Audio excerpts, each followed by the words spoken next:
नमस्कार, मैं अनूप शर्मा और आप देखना शुरू कर चुके हैं द रियल टॉक।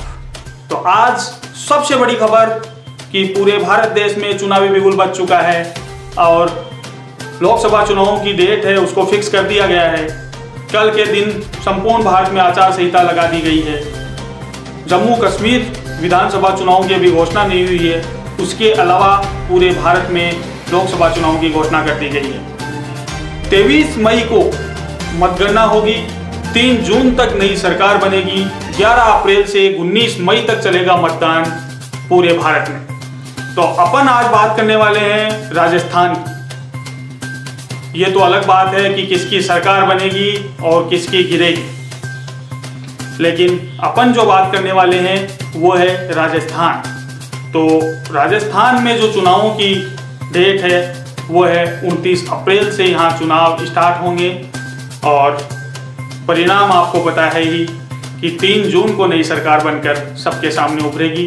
और सबसे बड़ी बात राजस्थान के लिए ये है कि पिछली बार बीजेपी की ही सरकार आई थी विधानसभा चुनाव में और बीजेपी ने यहाँ पे मिशन जो 25 है वो कंप्लीट किया था। 25 की 25 सीटें बीजेपी की झोली में आई थी और कांग्रेस की झोली है वो एकदम पूर्ण रूप से खाली रह गई थी।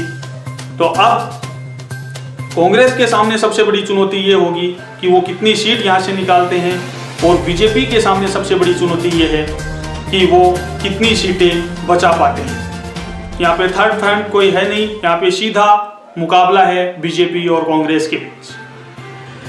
तो आज अपन सबसे बड़ी जो बात करते हैं वो है कांग्रेस के गढ़ की शेखावाटी अंचल की, क्योंकि शेखावाटी में हमेशा से वर्चस्व रहा है कांग्रेस का और पिछली मर्तबा तीनों की तीनों सीटें बीजेपी के दामन में चली गई थी। तो अपन शेखावाटी की बात करते हैं, एक एक जिले की बात करते हैं। शेखावाटी में विशेष रूप से 3 जिले आते हैं, सीकर, झुंझुनू और चूरू। तो सबसे पहले बात करते हैं अपन सीकर डिस्ट्रिक्ट की। तो सीकर जिले में पिछली मर्तबा बीजेपी से जीत कर आए स्वामी सुमेधानंद, क्योंकि मोदी लहर थी। स्वामी सुमेधानंद को वैसे कोई ज़्यादा बहुचर्चित चेहरे नहीं थे, लोग जानते भी नहीं थे, लेकिन वो मोदी लहर में जीत गए। तो अब की बार बीजेपी के सामने सबसे बड़ी चुनौती ये है कि वो बीजेपी की टिकट देकर किस कैंडिडेट को यहाँ से कांग्रेस के सामने उतारे। और कांग्रेस की सबसे बड़ी बात करें तो कांग्रेस के लिए यहाँ पर एक सबसे बड़ी जीत ये है कि सुभाष महरिया जो बहुचर्चित चेहरे हैं, नामी हैं और पहले पूर्ववर्ती अटल सरकार में मतलब बीजेपी से वो सांसद रह चुके हैं, केंद्रीय मंत्री रह चुके हैं। तो वो एक विख्यात चेहरे हैं। तो उनके सामने बीजेपी के सामने सबसे बड़ी चुनौती होगी कि किसको उतारा जाए, क्योंकि सुभाष महरिया एक ऐसे ओजस्वी नेता हैं, ऐसे ओजस्वी उम्मीदवार हैं कांग्रेस की तरफ से। 99% वो फाइनल है, क्योंकि उन्होंने बीजेपी का दामन छोड़कर पिछली मर्तबा निर्दलीय चुनाव लड़ा था और अभी कांग्रेस का दामन थाम लिया। और जो अभी लेटेस्ट में विधानसभा चुनाव हुए इनमें भी उन्होंने सीकर की जो 8 की 8 विधानसभा सीटें हैं उन पर हर विधायक के साथ में सभाएं करके उनको जिताने में बड़ी भूमिका अदा की है। तो सभी सीटों पर विधायकों का उनकी तरफ से सपोर्ट रहेगा। तो ये एक सबसे बड़ी कांग्रेस के लिए सीट है कि यहाँ पर बीजेपी के लिए चुनौती देना बड़ी मुश्किल होगी। दूसरी सबसे बड़ी बात कि सुभाष महरिया एक ओजस्वी वक्ता है, उनका हर एक घर से जुड़ाव है। उन्होंने 5 साल कड़ी मेहनत की है और वो एक एक घर से जुड़ाव रखते हैं। तो यहाँ पर बीजेपी के सामने सबसे बड़ी चुनौती होगी। अब अपन बात करते हैं दूसरी सबसे बड़ी जो है झुंझुनू डिस्ट्रिक्ट। तो झुंझुनू डिस्ट्रिक्ट में दोस्तों अभी हाल फिलहाल में जो सांसद हैं वो है संतोष अहलावत जो बीजेपी से हैं।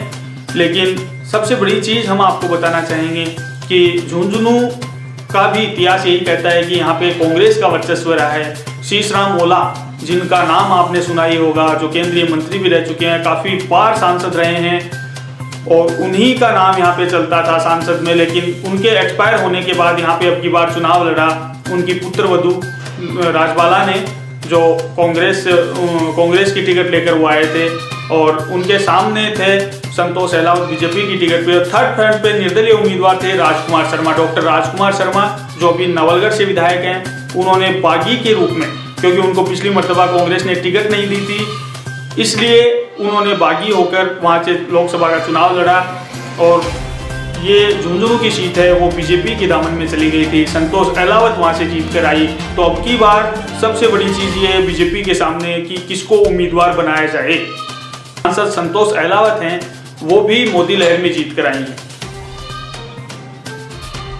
और दूसरी सबसे बड़ी बात कि कांग्रेस यहां से उम्मीदवार उतार सकती है श्रवण कुमार को, जो सूरजगढ़ से विधायक रह चुके हैं। अब की बार वो हार गए वहां से, लेकिन बहुत बड़ा सपोर्ट है उनके साथ में। और कांग्रेस के पास भी सबसे बड़ी चुनौती ये होगी कि श्रवण कुमार को टिकट दे या फिर ओला परिवार की पुत्रवधू राजबाला ओला को।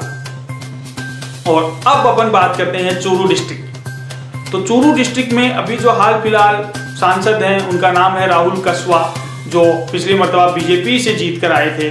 और उनके सामने निकटतम प्रतिद्वंदी रहे थे अभिनेश महर्षि, और कांग्रेस है वो तीसरे नंबर पे वहां पे रहा था। तो अब की बार सबसे बड़ी चुनौती ये होगी कांग्रेस के सामने कि कांग्रेस वहां पे अपने सबसे शानदार उम्मीदवार को किसको उतारे जो राहुल कस्वा को टक्कर दे पाए। आज के लिए दोस्तों बस इतना ही। अब दीजिए हमें इजाजत से पहले मैं आपसे एक रिक्वेस्ट करना चाहूंगा कि यदि हमारी जानकारी आपको उपयोगी लगती है तो हमारे वीडियो को लाइक करें, शेयर करें, साथ ही हमारे चैनल को सब्सक्राइब करें, बेल आइकन को प्रेस करें। और यदि आपका कोई सुझाव हो तो वो आप हमारे कमेंट बॉक्स में कमेंट करके हम तक पहुंचाएं। और लगातार चुनावों की खबरें पाने के लिए जुड़े रहें हमारे साथ। धन्यवाद।